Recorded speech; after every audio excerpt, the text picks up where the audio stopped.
অপেক্ষার প্রহর শেষ। ঠিক ৫১ বছর পর আবারও শিরোপার মঞ্চে বোলোনিয়া। ড্যান এন্ডোয়ের একমাত্র গোলে ইতিহাস গড়ে কোপা ইতালিয়ার জয়ের স্বপ্ন পূরণ, আর সেই সঙ্গে ইউরোপা লিগের টিকিটও নিশ্চিত করল ভিনসেন্গো ইতালিয়ানোর দল।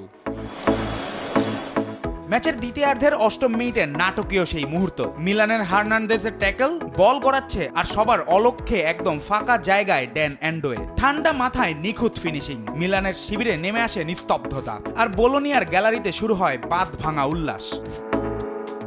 এ যেন ভাগ্যের বিশেষ রচনাই। পরপর দুটি ইউরোপা কনফারেন্স লিগের ফাইনালে হেরে যাওয়া কোচ ভিনসেন্গো ইতালিয়ানো এবার সফলতার মঞ্চে, আর অন্যদিকে হতাশার ছায়া মিলান শিবিরে।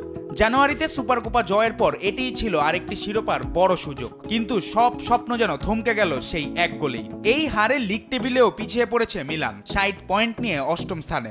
চ্যাম্পিয়ন্স লিগের স্বপ্ন এখন অনেকটাই কঠিন।